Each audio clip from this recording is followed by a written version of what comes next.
Welcome to Bonehead Weekly. Today's guest is Debbie Rochon, and you may remember her from such Troma films as Chad, Romeo and Juliet, but also we are talking about a working actress who's been in over 250 credits. That's a lot. In fact, the actual scientific term is shit ton.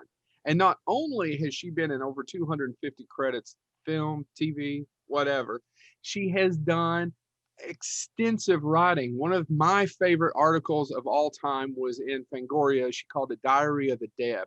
And she's going to talk about that on the show as well, where she chronicled. Why can't I say chronicled? Where she also, I think you said Diary of the Depp, which I don't think she did. Diary of the Deb. Oh, okay. Diary of the Deb. Okay, because I was like, she didn't do a whole series on Johnny Depp where she was talking. No, but she could have. She has that talent. She has that talent. Absolutely. But she talks about what it's really like working as an actress on some of these movies that are not only low budget but ultra low budget. Scream Queen of the Decade by Dracula magazine. Yep. She received the Best Psych Ed Award in 2002 for American Nightmare. She's pretty well renowned. Now, you won't see me much in this because I was easily distracted. And he wasn't there. But without further ado, let's start our interview with Debbie Rochon. All right, welcome to Bonehead Weekly. I'm so excited because I have not only watched her in the movies, but I have read her for years. We have the famous, one of the greatest scream queens of all time, which I'm actually going to ask you how you feel about that moniker in a few minutes. Debbie Rochon, how are you tonight? Why do people ask that bullshit, by the way? Of course you're okay. Otherwise you wouldn't be. What are you going to say? It sucks. I can't believe I'm talking to these assholes in Kentucky. Sorry, keep going. Things are bad here. They're bad. I got to go. I mean, I'm sorry, but I really got to go. You really got to go. Well, that was Debbie Rochon. We thank you so much for your time. Well, let's do this. Hey, Debbie, have you made a good sandwich lately? Yeah, I have. Grilled cheese and prosciutto. Ooh, fancy. Yeah. Yeah. Good. Well, it's really good. Yeah. So I would say yes. All right. So I want to talk about your writing in a few minutes. But as I was getting ready for this, and I was trying to listen to some other podcasts, some other interviews you've done, but I have to do it, and I know you get probably asked this a lot, but I want to talk a little bit about your childhood and some of your influences. I don't necessarily need to talk about foster homes, but I would like to talk about your love of, how did you find your love of cinema, or at least your love of art? Right.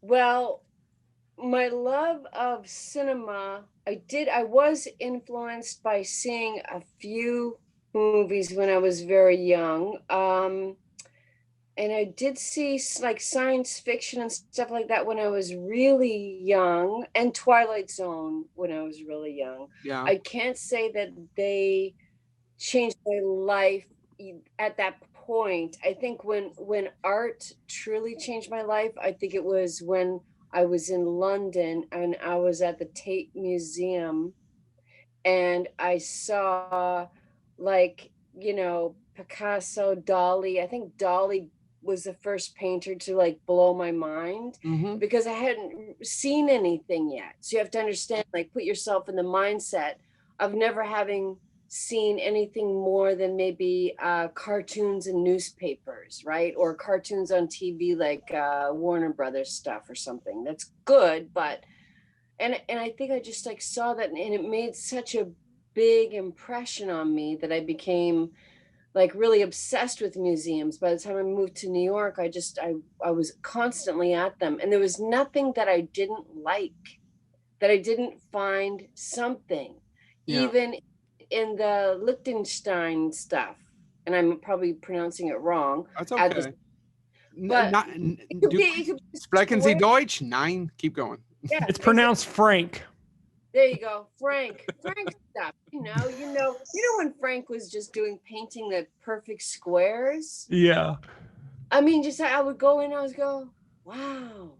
Not only does someone think that was art, they did it as art. People call it art, and now I'm going to read about all this, like, and there is actually something to appreciate behind something if you did the research, which kind of blew my mind. I was like, Yeah. oh, there's all this history behind the art.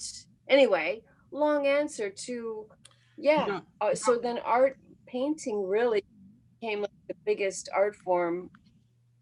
I'm glad you say that, because I'm the same way. Like, I've been to the Louvre, I love going to museums, but I never go and look at the paintings to see the artwork. I go and imagine what it was like during the time when that was being painted. You know, it's just, it's not about the visual aspects of it. It's just about the history. So I'm glad I'm not the only one who does that. Right. It's so true. And to see, it didn't matter if the religious paintings, were, had all the kings and queens faces on the religious, deities. It didn't matter, because that was part of the history of what was going on at the time. And it didn't matter that, you couldn't always relate to something, because it just brought you to that place, didn't it? Yeah. I mean, it's of the time. It was the pop culture of the time, as crazy as that sounds, because now we think it's so highbrow, but then, maybe it was like, certainly a master was painting it, but it was also the pop culture, of that moment. I never thought of it that way. That's really all right. See, I bet you didn't know this interview would go this way, by the way. Right. Sorry. No, we never know. No, it's good though. I love it. Good. Yeah, well, this is what we try to do, is try to come from a different perspective on a lot of different things. I never really thought of it as pop culture at the time. I've always, Peter Weller, do you know, he was RoboCop's a famous actor. Yes. Went on after his career kind of cooled to study art history, and he always says that, but he thinks filmmakers really lose out that they don't study art history as much, because it's all visual storytelling. That's the basis of visual storytelling through the centuries. So, I didn't know we were going to go this way with this either. But circle back, you were raised in Canada, correct? Yeah, that's correct. Yeah. So, raised in Canada, talk about having the, for lack of a better word, balls to end up in New York. Talk about that kind of transition. Well, my transitions were really by the seat of my pants, so to speak, because I went from the foster care system, as you may have mentioned. I don't know if it was before the show at this point or during the show, but I went from there to Vancouver, the city. I went to London for about a year, the city, then back to Vancouver. Then I went to New York. So it's a couple of things. It's not as though I wasn't used to cities. And while people tried to frighten me out of going to New York, I was way too stubborn to listen to anybody. That was another thing, a will of steel, which got me through pretty much everything, and nothing else. Like just that's all I had was will. Didn't have money, didn't have nothing but will. It's amazing what that will do for you. And I just felt like, if I wasn't like a kid of the streets and I hadn't like seen all kinds of stuff at that point, maybe I would have been easily intimidated and not have gone, but I also had to go because I had no interest in staying. I had a thing since I was like a little child. I had this weird connection to New York that wasn't from movies I'd seen. It wasn't from music. It was just something otherworldly. I can't really put words into it. Just a knowing that you're going to go somewhere. It's weird. And so I mean, I'm not saying anything was easy, but it's not hard when that's what you have to do, if that makes sense. No, it makes me think of Bob Dylan. I mean, when you got nothing to lose. Yeah. And I've always said that too, like good or bad. It could be a bad thing too. Like, you never want to threaten or corner someone who has nothing to lose. But then on the good side too, you can just go and just follow the wind if you've got nothing to lose. So it could be good or bad, but It's a wonderful saying. I've used it many times. Yeah. Right. That makes I complete didn't know that's where I got it from. Thanks for telling me. I'm almost positive it's Dylan, but I may be wrong. There's some asshole who's going to listen to this later and say that fat guy from Kentucky got that wrong. But I'm pretty Yeah. sure it's Dylan. Well, you know what? If he didn't make it up, he said it. Yeah, So, yeah, that's true. He did say it.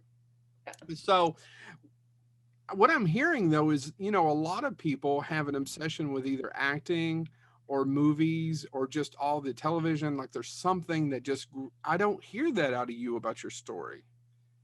Well, no, that is part of it. That's part of it. I guess it's kind of twofold. You can have like a passion for something, but you could not have the nerve to just move across the world, to somewhere that you've never been and just decide that that's what you're going to do. And there's no turning back. But yes, I was involved with a little bit of film in Vancouver, like background stuff for about 3 months. Yeah. And got around a set.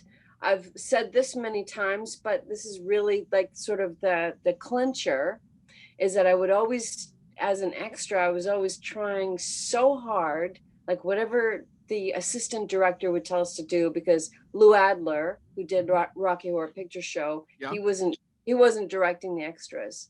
So it was Tommy. I don't know his last name, unfortunately. And he would say, do A or B. And I would just do it like 150%. And all the other young girls would just not do it because they were just there for fun. Didn't really want to do anything. So when he came up to me one day and said, that was really good. And I don't even think it made it in the movie, but like he noticed. And I never been given any positive feedback up to that point in my whole life. So about anything. Yeah, about anything. Like nothing, not a thing. So I just like that made such an impression on me. And then what does that tell us as humans? That we have to make sure that we do this for other people, because the most innocuous thing that you say can change somebody's life. And it did mine. So I can honestly say that, it's really important to do that. Well, our day jobs are in higher education. We work for universities, and our friend who couldn't be here tonight, Dr. James Thomas, is a professor, and he would have loved hearing the story, and he'll hear your story later, and then he would have just jumped on about, well, I've influenced blah, blah, blah, blah through my classes over the years. So just wanted to give a shout out to James while he's not here. We miss him.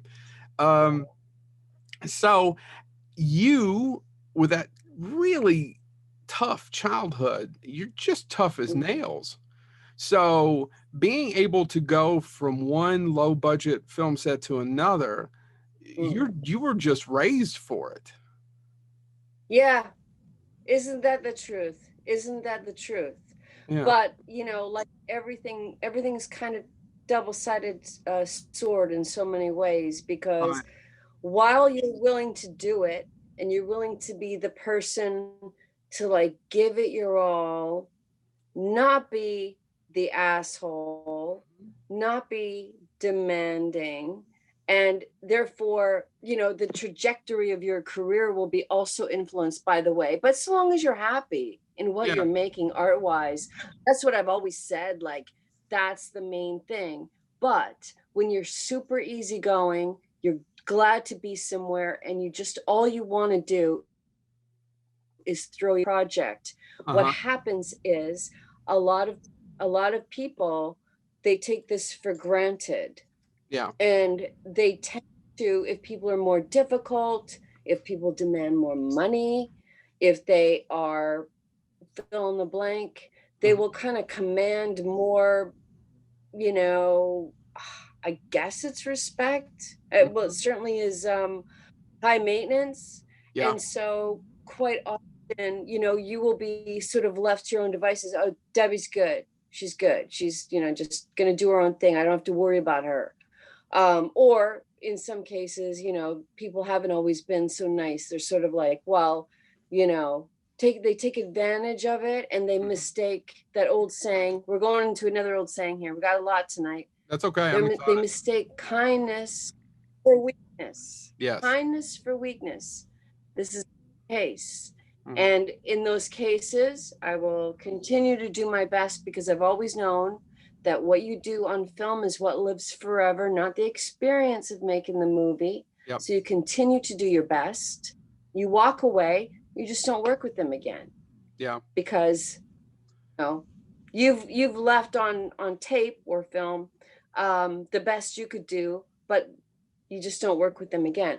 And I'm not being just talk about negative. I could say a lot of wonderful, positive things too, but I like to point out both, only because in case there's people listening, no matter what art form they're in, including for you guys doing the podcast and all that stuff, like to only hear the positive stories, that is encouraging, and it is good, and it is about working hard.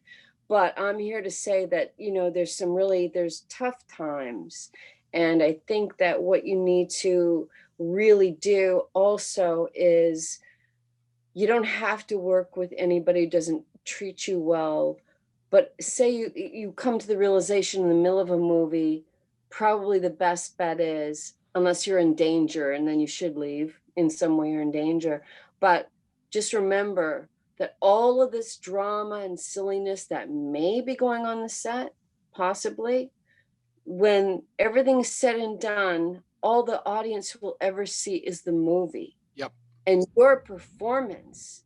So let everybody else demand the attention or want the or all the stuff that like I don't care about, and maybe some other actors don't care about, because at the end of the day, when the thing is rolling in front of people's, on people's TV sets or hopefully at a film festival somewhere, they're just going to see what people laid down, and all that other stuff is invisible. So I don't know. I said that for whoever needed to hear that. I guess. Chad, isn't this fascinating real quick? Because of our last 4 guests, there's 3, Todd Farmer, I don't know if you know him, he wrote Drive Angry and My Bloody Valentine. He's from Kentucky. We were like 3 years getting him on the show, which is funny. You'd think from Kentucky, that would have been a no, but anyway, it doesn't matter. Yes.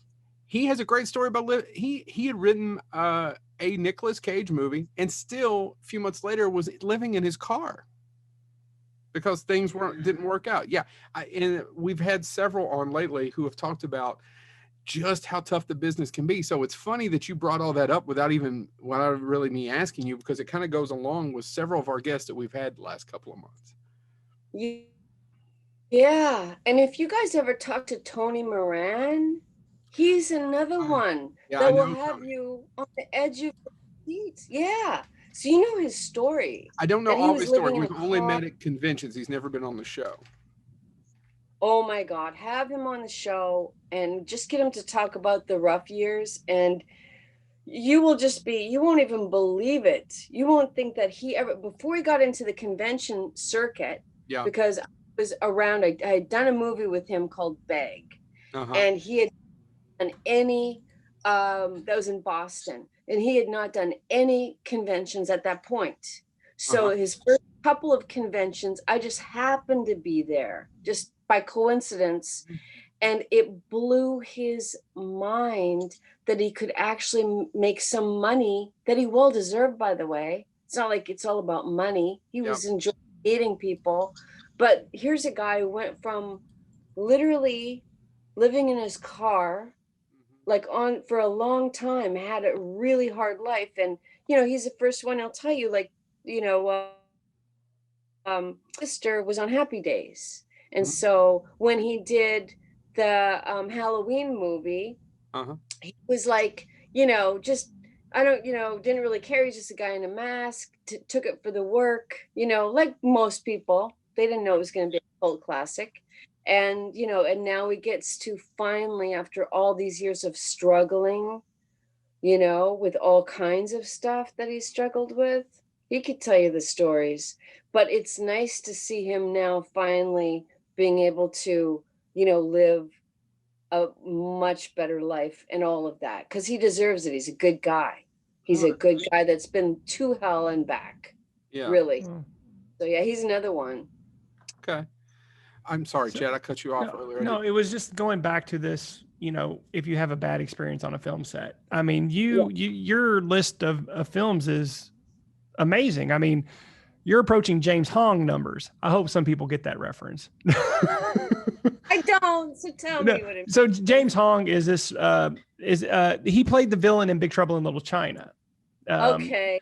So he is a consummate working actor. He's a character actor for 70 He years. has over 400 film credits to his title. He works nonstop. Also working really hard to, fix the Asian stereotype that's seen in films. He created a whole acting troupe in San Francisco for Asian actors. It's amazing. His backstory is amazing, but just working as nonstop as you have all this time, when you get into a project, are you able to kind of get the hint of this might be a bad experience, or do you really not know until you're in it?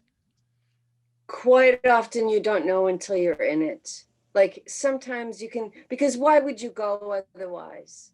Yeah. Right. And the reason I say that is like, because if there's not satisfaction artistically in these kind of movies, you're not becoming a millionaire. You're not becoming so wealthy you could buy a couple of, houses at various different places. I mean, you're not making that kind of money. And quite often, you're not making any money that you would even want to repeat out loud. You are doing it from the love of doing it. Yeah. Right. And if you don't like the script, or you get like that strong of a feeling that it's going to be a bad experience, honestly, why on earth would you go? And I know some people would still want to go because, maybe they want to build up their resume. They want to build up, their credits and experience and get better. And that's certainly what I did when I started.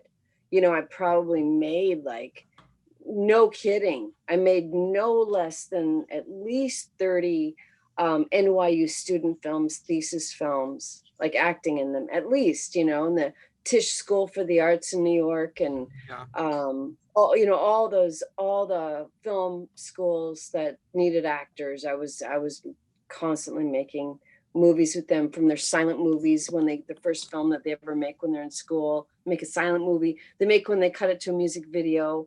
I think the one I was in, it was a Talking Heads called And She Was, and way back 80s. Yeah. And all that stuff, but it's good for them. It's good for me. It's good for everybody. Everybody's getting experience and training and all that kind of stuff. So, I mean, you do learn pretty quick though how to assess people. And it's as simple as like the email you receive. I don't mind if people have no way of contacting me except for DM in a social media. But I need to immediately take it to email, because if somebody can't email me, then it's, you know what I mean? After I've asked them to. Why would someone not email you? Is it just a kind of a creeper? Because I imagine you deal with a lot of that. You deal with a lot of creepers. I think that there's people who they look at email and where they have to actually describe things and put work into things, and we've all, and I mean all of us, I'm including myself, I'm including everybody, we've all been trained to have no attention span, right? Like none at all. So that's why I need an email for somebody to really explain to me, like what is the project, where is it at, does it have funding, is it just a one-line idea? Is it an act? You know what I mean? Is it actually formulated? Done, all the work is done, and now you're approaching me because you're actually going to do it? Or is it like a one-line idea that you want to somehow get me or someone else attached to before it's, and you don't even know where you're going to get the money from? It's just, see, that's sort of like, it's just part of the process, kind of, and to like sort of talk about, bring something up and talk about the email at the very same time. I've been speaking with, and I hope I'm pronouncing his name correctly, Ione. He's the director of the Dracula Film Festival in Transylvania. Oh wow! That is playing this weekend, and I'm very, deeply, massively honored. Well, actually on the 18th, and it will be virtually, of course. Right. But to be given the Countess Dracula Award. It's always been given to men. I'm the first woman to receive it. That's amazing. Congratulations. Yeah. Let's take a second and just kind of, yay. Yeah, thank you so much. Like that really, it's really a big deal, like who they've given it to before in the past. Like just, some of the great Italian filmmakers. Yeah. I mean, it's incredible. Like really, it's incredible. And extremely proud. And the reason why it triggered that I wanted to tell you anyway, and you're actually the first person that I was allowed to tell. Just got an email before. Oh my God, I just knocked we're over doing my the show phone. right now that I couldn't. Hey. So he, because like I don't know if it's an age thing or because he's so professional, like a true professional, underline, highlights, put the asterisks beside. His emails were really, lengthy. Mm-hmm. I mean, and they were they were in English, but like he went through the trouble of doing all of the work of writing 4 or 5 paragraphs describing exactly what the film festival is, exactly, what, just everything that I would want to know. Yeah. Not like a one line, hey, I'm doing this, are you interested? And then, so yeah, I mean, that's just yet again to underline the email thing, like just how we've all been kind of brainwashed. But if somebody is like a true pro, you'll get a true email like this because they'll be able to easily talk about their product. Like when we speak by email, right? It was very extremely professional, to the point. Everything's worked out. Easy peasy. Easy peasy. Thank you. And it always starts with Miss Rochon. We asked you what you'd like to be called. We asked what you would like to talk about, not to talk about. It's like we've done this so many times. Right. Yeah, absolutely. Yes, exactly. I totally get it. I completely agree. And there's a certain amount, and I don't think it's because of our age, but I think there's just a little bit of respect to say, Mr., Miss, whatever have you. We've never met. Just give somebody a little bit of credit, a little bit of respect on their end, because they're usually doing you a favor. Sorry. Right. And it's just nicer. Oh, yeah. Sorry. What was he saying? No, I said I got off on a tangent. Go ahead. Oh, I was just going to agree. I was just going to say, it's a really nice thing. And I find that if people knew how to communicate in longer than like 140 characters, it would be nice again. I don't know. Our communication sucks. We don't talk. We tend to now not private message. We text everything. We don't really even have phone calls anymore, much less letters. It's all gone. Yeah. The art of conversation is dying slowly. Yes. But think for Zoom, where we can make full sentences and hope that we still can. That's true. And if it wasn't for Zoom, and the other great thing about social media and the internet is that wherever you're at, I don't know where, I'm not asking, we're in Lexington, Kentucky, and we're having a conversation real time, which we would have never been able to schedule around my schedule, Chad's schedule, your schedule, and gotten it done. It would have taken months. Whereas this took 3 weeks. Yes. Yep. Not bad. Not bad. So let's get a little bit back on to you, because my focus is you. So you studied a little bit. I was looking at some of the schools. You were studied under someone who taught Strasbourg, or can you go a little bit into your acting? Sure. Yeah, absolutely. My favorite was the Michael Chekhov technique. That's basically what I base most of my technique on, because at the end of the day, it's what you relate to the most. I mean, I studied the actor studio with Penny Allen. Yeah. she was actually one of the bank tellers for people who might have seen the movie Dog Day Afternoon. Mm-hmm. So she was the blonde. Anyway, she's a great teacher, and she was teaching at Lee Strasberg, so I studied with her. And I've studied Uta Hagen. I've studied with William Hickey, rest in peace. Uta Hagen, rest in peace. Oh, do you have a good Bill Hickey story? Do you have a good William Hickey story? Because we love William. I mean, I love him from before. I mean, a lot of our audience is going to know him as either Mouse Hunt or Puppet Masters, or I guess as the senile as Christmas Vacation, right? He's in and he's in the original producers too. That's what I was going to say. So we love Mel Brooks. So I know him from the producers of the bar scene. So and he's always looked 85. Yes, always. The funniest story, because you got to remember, it's a long time ago, and when you're in class, you're very nervous and you're scared, right? So like you're up there and you're like giving it all you got and everything.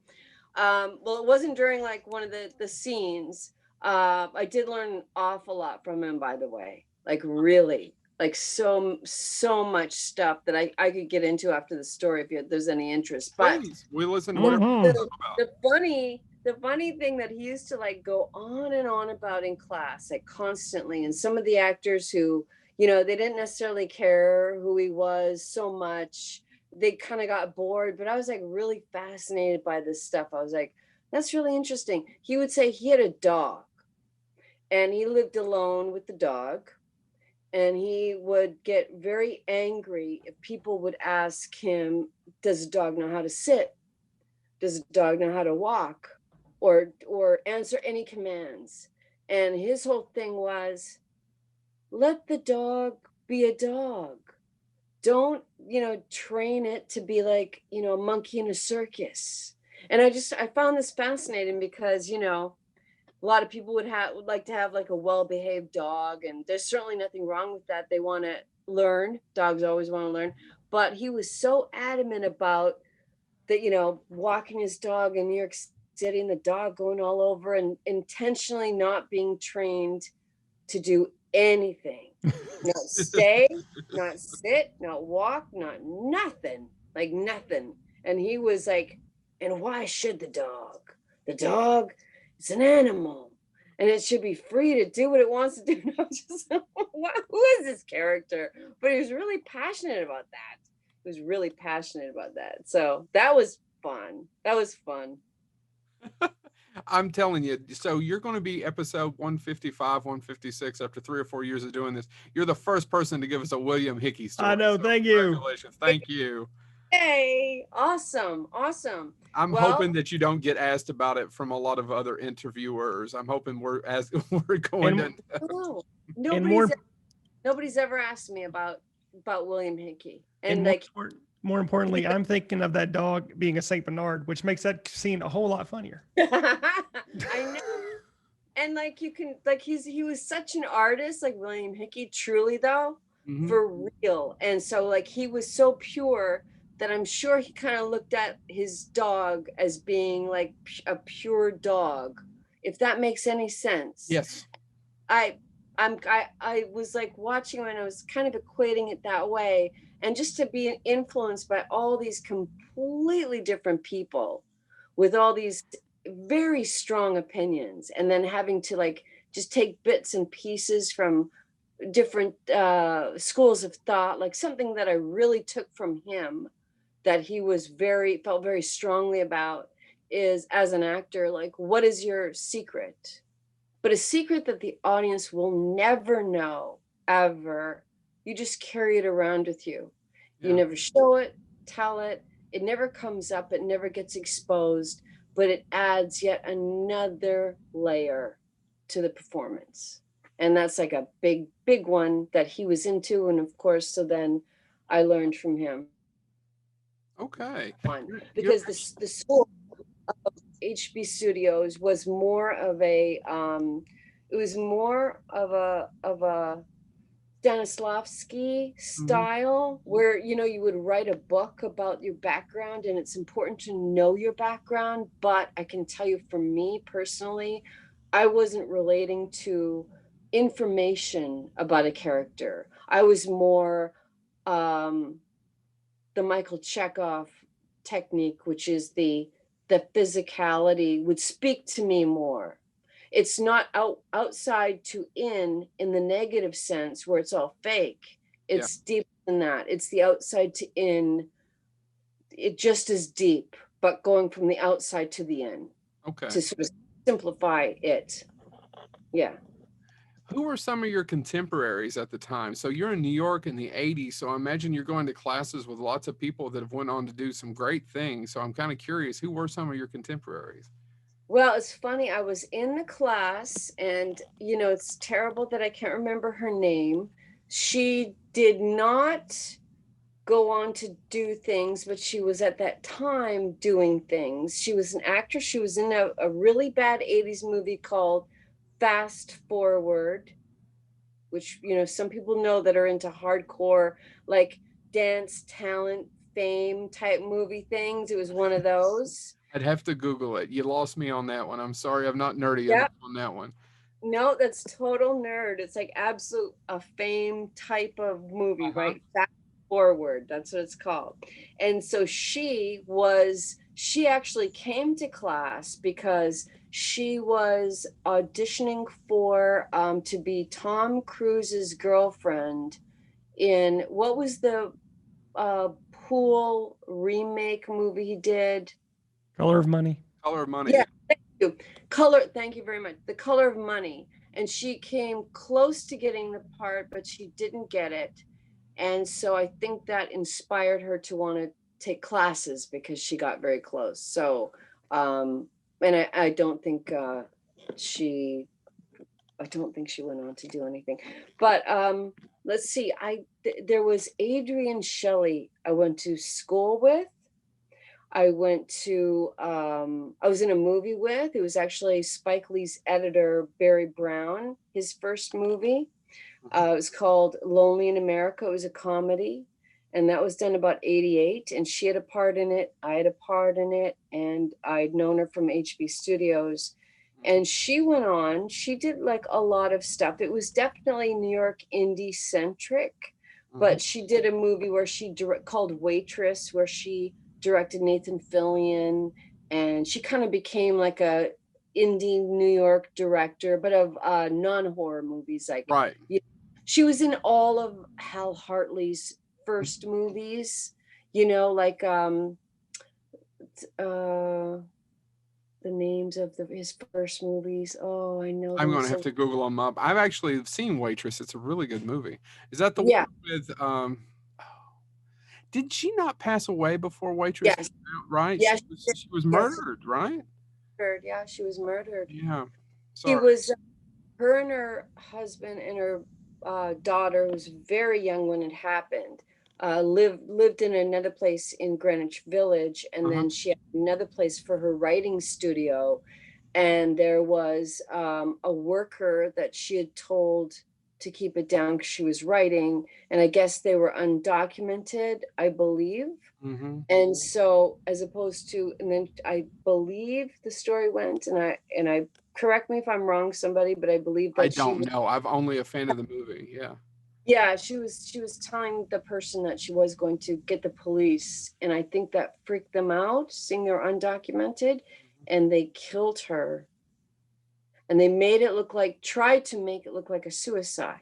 And it wasn't. It was a murder set up to look like a suicide.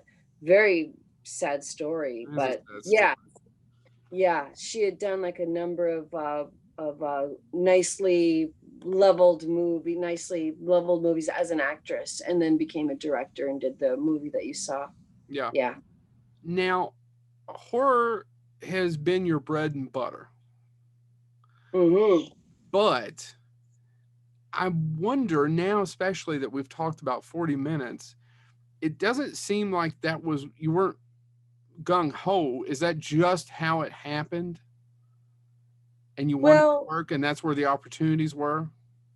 It's kind of both. I just didn't get into that because every sort of aspect has its own backstory, and there's not enough time for all the backstory. Oh, you can go. You know what? You can tell us to quit anytime or keep going as long as you want. We're loving it. We're having a great time. It's a mini series. Okay, so yeah, seriously, the horror has always been there, always, always. Like, you know, one of the last things I did in Vancouver before I moved was I rented.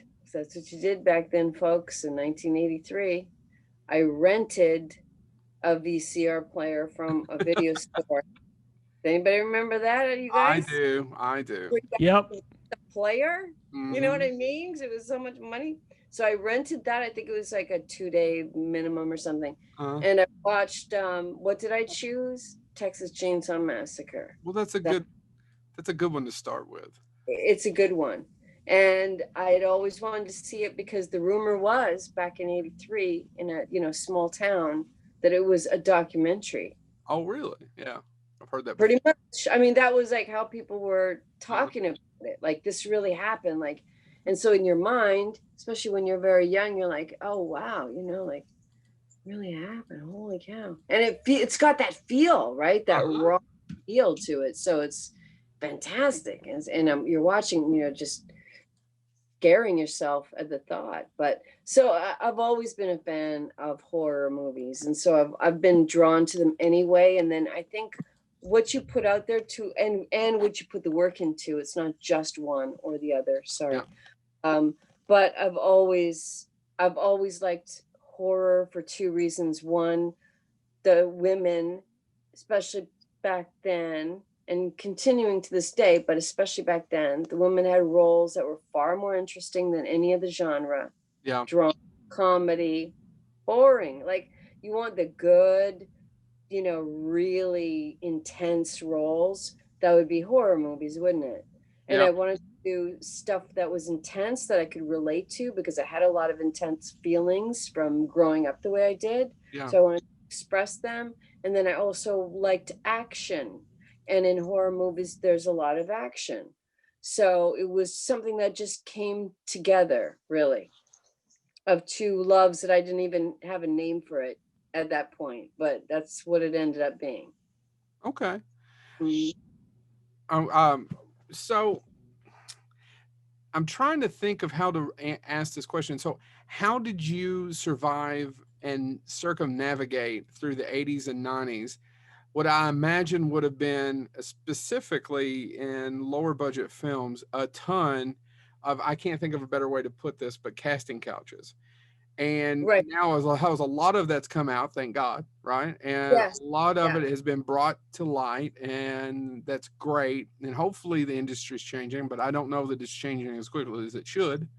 Right. I think there's probably still a lot of guilty people out there that just haven't been, no one's dropped the dime on. I see you're doing this, and we're not going to do that tonight. That's not what we're about.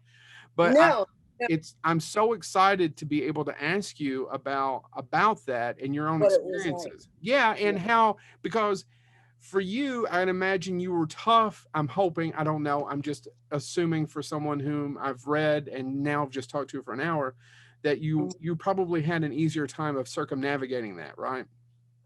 I certainly saw it coming. And that you saw that a lot of these, lack of a better term, casting couches were just that and not necessarily opportunities. So easy to tell that. Not that you would be in the middle of a situation before that dawning on you, mind you, because some people are very good at this game. But so there's two things I want to touch on, because one never gets touched on, and should, in all fairness, and this is not a put down, because everybody has their moment. Mm-hmm. And if women are having their moment, as well as many other groups, but I believe that it's their moment. Don't taint it with anything. Yeah. But my first point, get it out of the way, that while there are mega shitload tons of casting couch situations that were just pretty much like 90%, it was more normal that was the case than not. Yes. However, women acclimated quite often by also choosing their boyfriends or lovers of the moment, or ending up, a lot of people end up, and in some cases it's very honest and true, but falling in love with their director or whatever, or just sleeping with their director because perhaps this will help matters. And I think, like, it's not like I'm such a good person, because I'm not. I've got plenty of faults myself, but I think it was just from, quite simply, rape when I was on the streets, that I could never square. Not that I would anyway, but I'm just saying. Yeah. I couldn't square, thinking of having sex in exchange for something that you ideally, when you start out in your idealistic, I should say, idealistic, that you think that you get the part because somebody thinks that you're good enough to do the part, and that turns out to be so not true, just so not true. It's ridiculous. So I just want to point out that, while, absolutely, a lot of women left the business, a lot of women were, definitely used and abused. Mm-hmm. There is the other side of the story, where there's been plenty women, do the same thing to other women, like get the part over you because they promised to blankety blank. So I mean, there's a full story to tell. There's not a piece of the story, or even 75% of the story to tell. If you're going to tell a story, let's tell the whole story. That's all I'm saying. Yeah. That's that. And then the other part is, not only many times, like, sure, many times, and, wouldn't work out because I didn't, do that. And who knows, if I was a type, maybe I'd be in a very different place than I am now, and I'm just saying, like, who knows, who really knows, because a lot of people do, right? And, but the thing is, like, I've been literally, I've been through, it's never been easy. It's never, even in my world, be it what it may be, things have never been easy. I mean, I had a guy for 7 years blackball me from the indie horror world, where I had to, like, get out there, and I had to, get work anyway, even though he would promise them many, many pages in a magazine, which was the only way to get the word out about movies at that time. At that time, right? Because we really weren't talking the internet yet, in the early 90s. And we're talking about very few magazines, so I'm starting to narrow it down. Yeah, you got the picture. A so-called women empowerment magazine, which in fact was run by someone who did the opposite. So the irony is right there. And the only reason I feel so comfortable talking about it, not only is it the truth, but the publisher also, before he unfortunately committed suicide, got, myself and a couple other people to write out our entire stories, give it to his wife, so this person couldn't try to usurp the magazine once he was gone. The whole story is very sad, but it's true. And so he said, well, I know who to go to, so that in a court of law, if he tries to usurp this from my wife, that he's not going to be able to because of his behavior. So anyway, that's why I feel like I can talk about this. I mean, I would feel that way anyway, to be perfectly honest, but I feel like it's, like, so almost in his memory, in Fred Clark's memory, I would talk about this. So yeah. So I mean, like, yeah, I've had people come at me my whole life. So I always say that you always end up where you're supposed to be, but I really believe that, like, if you aren't meant to do a certain project or go down a certain path, and there will be, if you just keep working really hard, the right doors that are meant for you will open, and you'll end up, to be a big zigzag, but you'll end up somewhere. And that's really where you're supposed to be. I wouldn't have done all the radio I've done. I wouldn't have written. if I just thought I was just simply strictly an actress with nothing else, like no other interests. But I had other opportunities come up, and I was able to see if I liked it or not, and had the opportunity to do it quite a bit. So yeah. Thank you so much for that answer, Debbie. And like I said, I just wanted to make sure before we started, like, anything you do and don't, because I wanted to have someone specifically who would went through that time, or in elite, what am I talking about, in the last 70 years, and have it from a woman's perspective. So thank you so much for being able to share that with us. Oh, thank you for asking me. I meant a lot to me. Chad? Now, Chad's going to make it a little more lighthearted. I apologize. Yeah, so and I know you've probably gotten this question 100 times, Debbie, but I got to ask because I haven't heard it. Is that right? What is it? Your work with Lloyd Kaufman. Yes. I am personally a huge fan of Troma films. You know, for example, and Joe's heard me brag about this. It's not really a brag, but it's one of my geek brags that I have. I actually have an animation cell from the 10-minute highlight reel that they put together for a cartoon Sergeant Kabuki Man. Oh. I have one of the cells upstairs in my little dork hole that I have.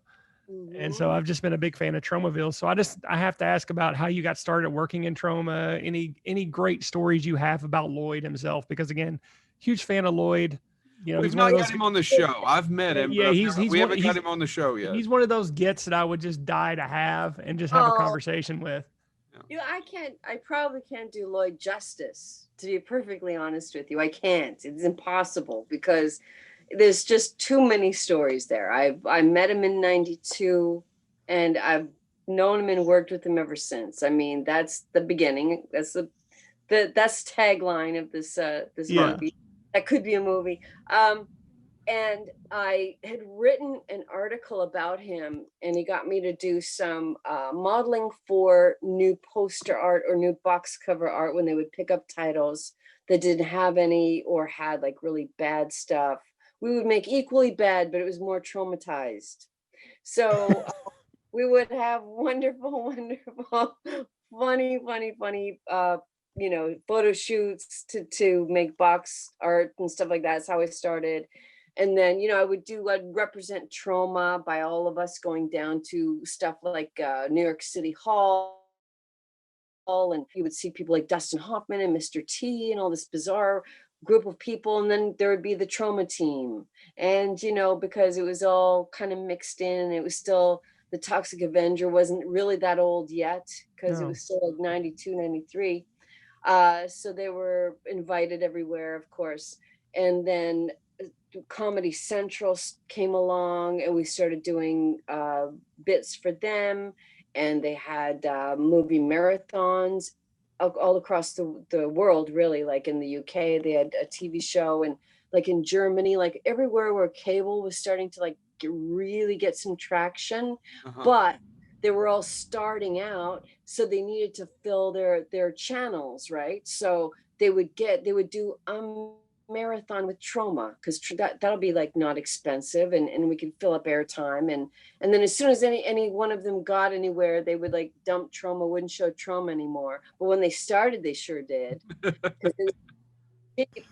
And that's to this day, Lloyd's still mad about that. Like everybody comes to him when they're looking for like, you know, product, right? Stuff on a show. But we would do like the bumpers in between, like the funny comedy sketches in between, like, and the next movie will be, and do these ridiculous sketches. So did all that, and then finally in 95 was the first movie, Romeo and Juliet. And he gave me the first script when we were doing the Troma infomercial, the Troma system. How can I forget that? The name, the Troma system. And it was based on the 90s infomercials that were constantly playing. And but it was something that you could really get. And so it makes it funny too. But yeah, so then James Gunn was working at the office, doing like, you know, basically working for Lloyd, under Lloyd, and yeah, started working on reworking the script, I should say. And that was actually the first movie that Michael Hers did not co-direct. He produced, put his money in, and that's like a really big thing because none of Lloyd's movies are less than $250,000. They're like between $250,000 and $500,000. That's why it makes me laugh when people say they're 2-cent movies. Well, maybe that's like how your brain interprets it, and I really mean that. Maybe that's how you're feeling it. Yeah. But they're $500,000 movies or $250,000 movies.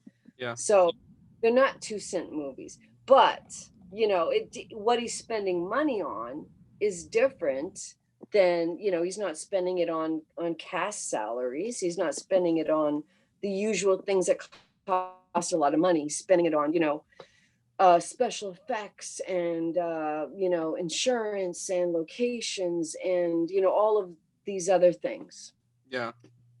That didn't probably give you too much of a story about Lloyd, but boy, there's so many. I mean, oh my God, we've just done so many. I remember in the early 2000s, he was like saying, he was like, Debbie, you're getting a lot of movie work. Can you get me in some of these movies? Tell them I'll work for free and I'll fly myself there even. Like he just wanted to like make, all of a sudden he got it in his head, like he wanted to like make a lot of movies. And so like at one point I was like, every movie that I was like getting invited to be on, I'd be like, and I could throw in for free Lloyd Kaufman if you want him. And they'd be like, what? Yes, sure. Like depending on what type of movie it was, right? But so it actually really, really worked. And then I think at some point, either his wife or his partner, Michael Hirst, said, people got to pay your, from now on, you've done like, 100 of these. So from now on, they have to pay for your plane fare. You know what I mean? Right. Give you a couple of dollars because this is not, the books are not balancing here. You're spending too much money. But he was like, if he had the money, he would probably still do it to this day.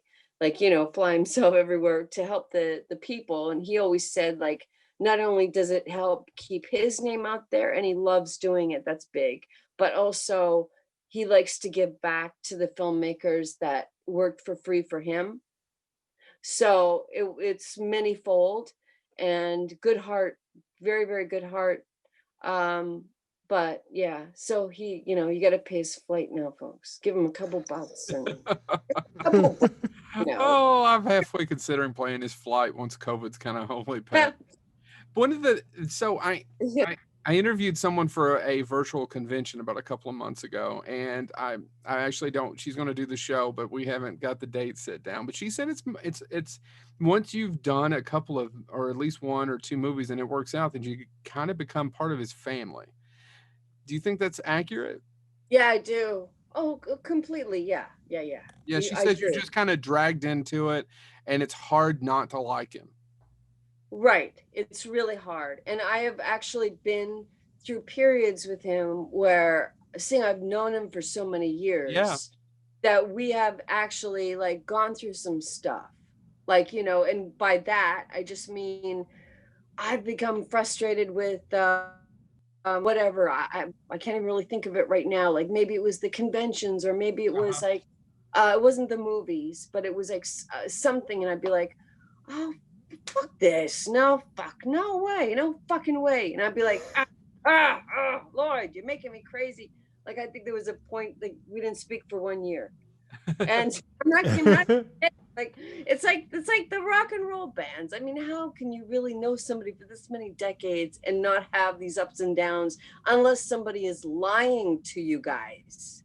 So, I know it's been, I don't know what, I'm sure I've pissed him off. I have no doubt about that. I pissed him off. I couldn't tell you when or how, but being a human being, I have no doubt. But the love it's so deep because of all of this very real, honest stuff that we've been through together. Hey, if it makes you feel better, Chad and I don't even talk before or after the interviews. It's pretty much a hey fucker and then bye fucker beforehand. We've been together. We've been friends for 20 years. Yeah. See, I know. We just did 2.5 hours talking about 1994. I'm pretty sure every 5 minutes I interrupted what we were talking about and just said, you bitch. Yeah, he called me bitch in that episode probably 75 times. Yeah. We're being on our best behavior because you're here. my life. Oh, okay. Well, I guess I would just really appreciate that then. But yeah, I don't know what I did with anyone. So like, oh, sorry. No, now I want to talk to you if you still have time. I want to talk to you about your writing and your writing career and how much I appreciated Diary of the Dead, which was in Fangoria for many years, and how it gave me an insight before I started doing my convention work and interviewing people and all this other stuff. Before I got to do any of that, it gave me such an insight into the actual days and what they looked like on a movie set. Yeah. So that's a question of please talk about it, and also a thank you for all that. Yeah. Well, that honestly, that means a lot to me. And that sounds probably really fake, but I really mean that because I think we're being completely honest tonight. That means a lot because I really, really put so much into them. They were so ridiculously honest that I can honestly tell you that I was the type of writer, like for that column, and still as I write my book, so I should say that the current tense, not past tense, but I can tell you that when you write with that kind of honesty, I could tell you, you don't necessarily get work from it because I bet. True. It's just true because even my very good friends, if there was like something, and then, you know, I've rethought a lot about it and I wouldn't do anything different at all because if there was something that was a truly horrible experience, I would kind of do a little bit of a fantasy story. And that's how I would kind of tell it because it's now a parody and take from it what you will. That, you know, that's the takeaway. And so, I mean, and that's why I appreciate it because I was doing it for the writing. This was not a column which ever said, hey, hire me and I'll write about your movie. It was a column that said, this is like the underbelly of some of the stuff that you guys are saying, watching. And the art form was the writing. The writing wasn't a tool to get acting jobs. So that's why it was the way it was, you know. Right. So, and that's why I appreciate you saying that because that was the means to an end is just the writing itself. So. Well, I love the stories, and what it did was deglamorize what we have this bullshit conceptual. And I don't even care if you're working on $100-200 million movie, that we have this sort of, you know, glamorization of what filmmaking is, and what a lot of it is hurry up and wait. It's being cold. Maybe, and we'll get to something in a minute. Maybe you're being topless. And it's cold and you're having to run in and put on clothes, and there's nothing sexy about what you're doing right now whatsoever. There's nothing sexy about this sex scene that you're shooting right now. You're just trying to get an angle. Yeah. Right. So true. And not be bitten by a recluse, you know, brown recluse spider in the meantime. I remember that one. Yeah, that's awful. So I always appreciate it. Now, what I want to ask about is how did you just start? So you wrote a little bit for Joe Bob's. Can you go a little bit in the history of that? Yes. So the real first beginning is me journaling as I was like a kid on the street. Not every day, not even enough to say that I could, you know, put something together, and nothing that I kept. But I think I just wrote something down one day. And then I think maybe 2 months later, I looked at it and I was like, oh, wow, like that doesn't completely suck ass. You know what I mean? Like it was that kind of compliment. It was like, well, it's not like it's everything we do sucks ass. So no, not so much. We can't really follow. So keep going. So I was like, oh, okay. So that's really where it started, like the interest, the seedling. And then for Femme Fatales, I was writing, and I was writing for Joe Bob Briggs. His, it started out, "We are the weird," but everybody got all upset, kind of like the cancel culture of today. But then, so he changed it to the Joe Bob Report, right? Mm-hmm.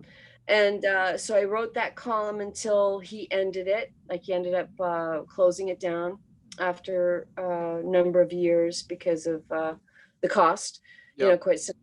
And then I wrote for a lot of magazines, sort of one-offs, and I've always written for Videoscope, along the way, and then a whole bunch of other magazines that have come and gone. And then I had the column in Fangoria, and then to this day I still write for Videoscope, and various sort of one-offs more. Yeah.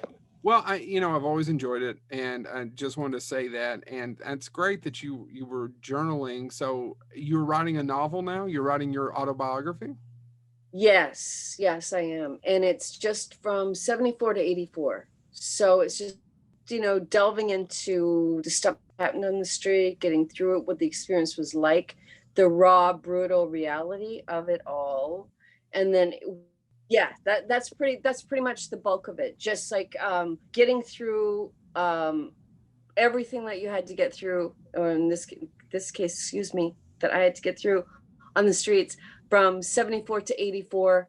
But that includes like a lot of stuff, like, first film work, when I was seeing Paul Cook from the Sex Pistols, like there's like, it's not just the street. I mean, it is, of course, that's where I'm coming out of, or living in, but it's also like other like weird things that would sort of shape my mind and get me to sort of create another reality to aspire to. And so basically, takes us just to moving to New York City from the depths of hell. Like, by the end, I'm not quite in the depths of hell, but certainly, at many points I was. I mean, like, just as a random story, you really have to read it to get the full effect. But I mean, there was like an entire week that myself and a very young gay boy were abducted by these two guys and held and raped for like a week straight. And so, like, this is just like, is that fun? No, I mean, this is not fun stuff to write about, but it's important stuff to get like the picture, right? Like, what happened, and it's not like focusing on all this downer stuff that people are going to hear this and say, I don't want to read about that. That's horrible. I want the fun stuff, the movie stuff. But it's all in the style of the writing too. Like, I mean, you can tell a story, and it doesn't have to be like, it could have like nuances that will just, I don't know, hopefully. You're just going to be so into the story that. Well, because in these cases, the Hollywood aspect of it is, work with Lloyd Kaufman. You worked with, you went to work on Vampire's Kiss with Nicolas Cage. It's not about, it's the journey to that. Yeah. I mean, that's what's the most fascinating part of it. It's not, I mean, that story you just told me just hit me with a sledgehammer. Yeah. I mean, and that's the story. That the story's not the movies. It's the journey to that. Thank you. That you gave me the chills. And you know what? How many people say this, they know they're doing the right thing when they get the reaffirmation, so to speak, of chills or something like that. Yeah. Like, it's not even for everybody. I'm not saying like, this is amazing. Like, everybody who's walking the face of the earth, even during this pandemic, is going to love it.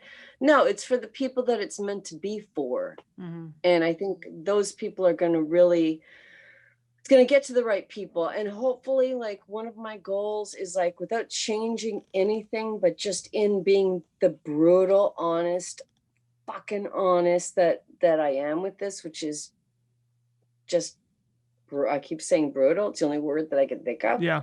Which is sad when you're calling yourself a writer. But anyway, it's brutal. And I think it is brutal. If there's like anybody that can get any kind of inspiration, that would be my ideal. Like if it's either comforting, inspiring, or something for anybody who's going through something, that's like really that would be the gift to, you know, to end all gifts, is that you've actually had like an impact, a positive impact on somebody's life. That would be pretty amazing, wouldn't it? Yes. Yeah. Absolutely. I'm with Chad though. Yeah, it's like a ton of bricks. You know, like you have like 10 more questions, but then you tell us that story, and it just leads us down a different direction of how does one adapt after that? How does one learn to survive and live and then cope with it, if not for the physical harm, the psychological harm for the decades on? Yeah. Yeah. You're Well, very brave. that's why. Very brave. Well, thank you. I do believe that this is where we turn the corner back into horror again, isn't it? Because why is it that I like and enjoy roles that are very crisis orientated, right? Right. Because I have a lot to bring to it. It's not like, you know, well, for me anyway, I don't know how it's coming across to be watching, but it's comedy and you have to go over the top and it's intentional. It's intentional. But sometimes that's like, you got to have something to pull from to be able to do that. I feel like you guys just hit it off while I was gone. When the damn thing crapped out, started twirling it. I was texting Chad going, please, please, please, please. Sorry. And Debbie, this is not a myth. We have a family of blue people somewhere in the hills of Kentucky somewhere. Oh no, that's southeastern Kentucky. That's right outside. Yeah. Of, if you're ever curious, look up the blue people of Troublesome Creek. I will, because I love this stuff. I love this stuff. The Joe, blue people, I won't forget. Oh, go ahead. Sorry. I am so sorry for the technical difficulty. I'm really actually embarrassed. I apologize. Oh my God. You're kidding me, right? Because we are like in a pandemic. Like I was saying, like where everybody's on the internet. Get off the damn internet, everybody. I know. People. Right? Yeah. Yeah. All right. So since this is going absolutely, what did I miss, Chad? What did you all talk about? Was it about me? Yeah. It's all about you. Like she. Oh, by the way, Debbie agrees now. You're a bitch. Yeah.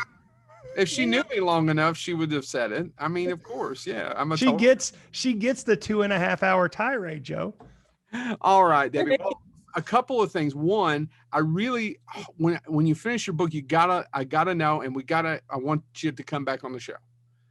Yes. Thank you. Yes. Absolutely. I would love to. Please. Love to, really. Please. Yeah. And absolutely. In the interest of time, I do want to ask a few things, and these are going to be very generalized, horrible questions that horrible people ask your interviewer, but who are some of the people you've been starstruck by? That I've met or I haven't met?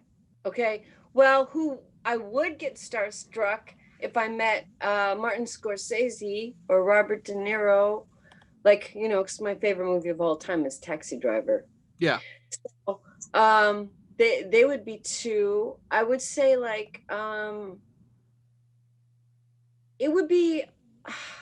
See, it's one thing to meet people who are like famous. Mm-hmm. It's another thing to work with them. So I think like I wouldn't be so much nervous to speak with them, only because on Fangoria Radio we did a lot, right? So you get accustomed to it. It's not like it's always easy.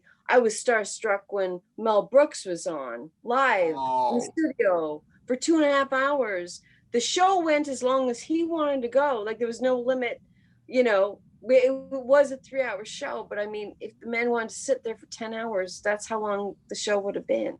So as you can imagine. So, I mean, I think if I was to work with people that I actually should be working with, only in the sense that who are working in some sort of method where I can challenge myself truly. I think, and if of somebody of that caliber, I think I would be nervous, but in a really good way. Mm-hmm. Like I'd be jacked up, And I'd be like, oh my God, like, holy shit, like, let's not fuck this up, you know? And I'm usually that way anyway, but I'm very often working with people that are just incredibly talented, but they're not schooled so much. So it's a different kind of experience. Whereas someone who's like throwing stuff at you that, you know, they come from like a really kind of trained background. I miss that. I haven't had that in a long time. Once in a while, I really haven't had that since I've like done maybe stage or something.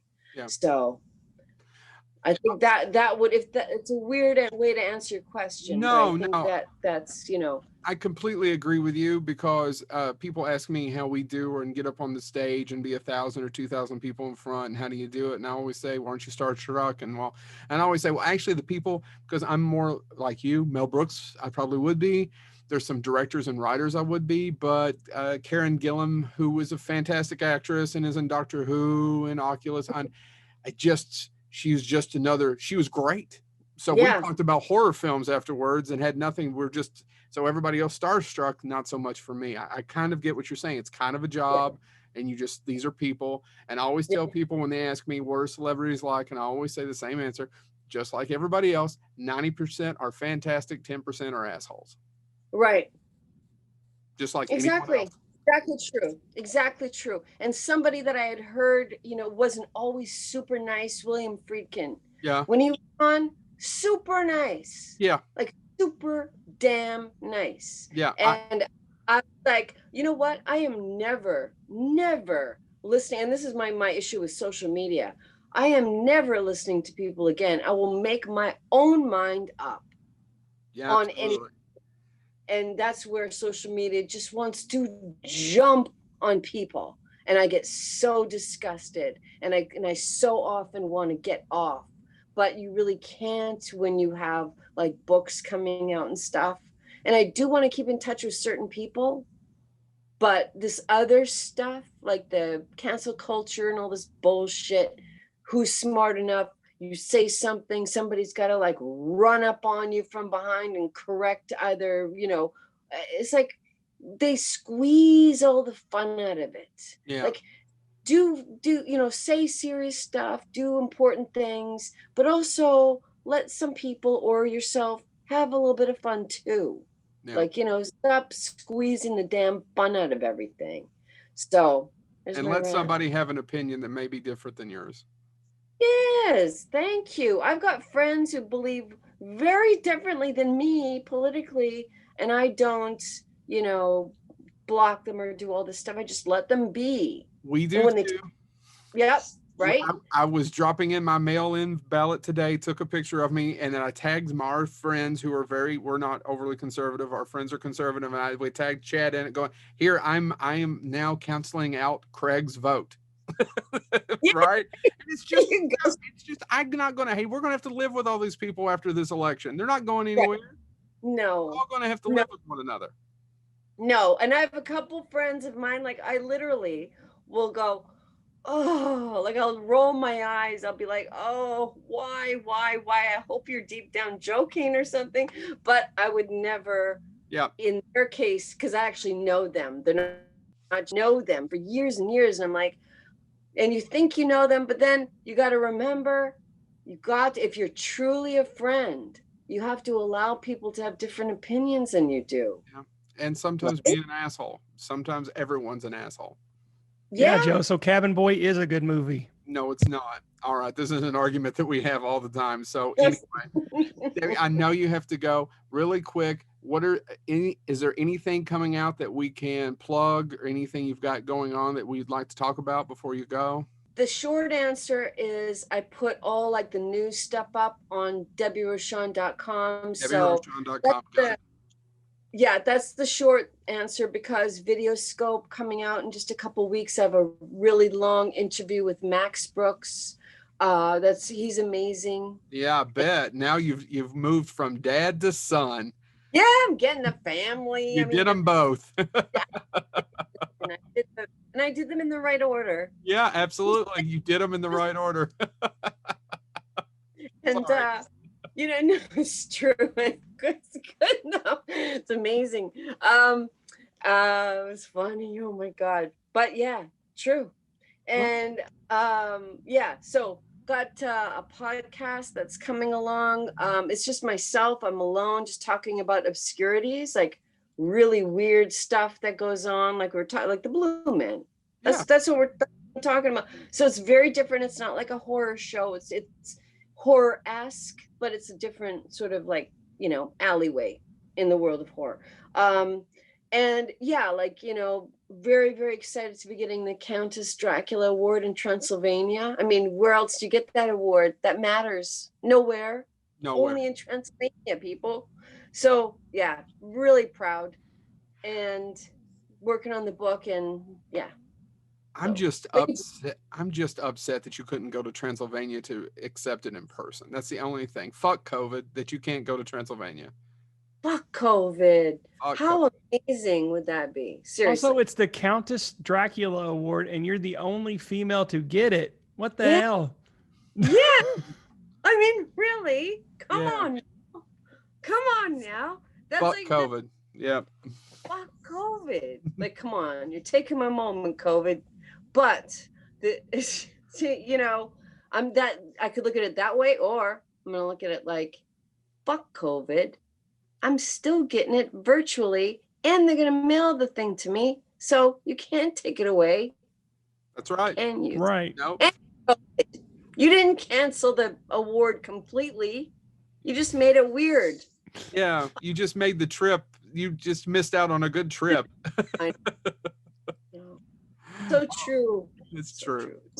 But I'll go next year if it's all cleared up.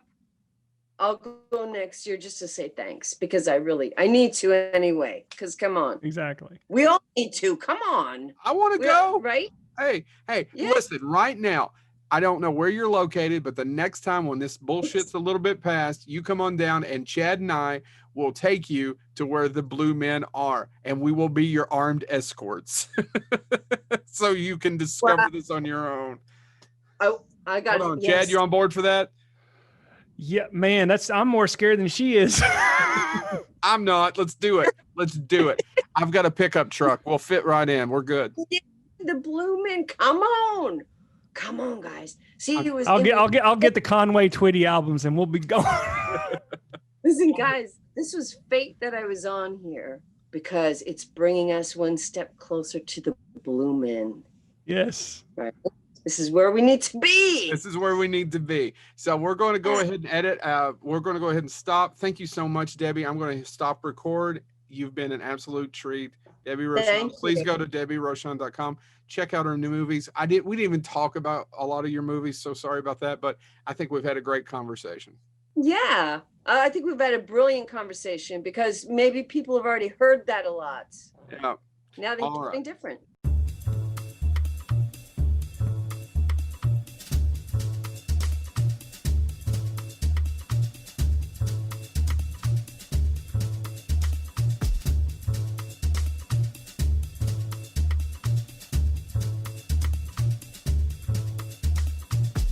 Ah.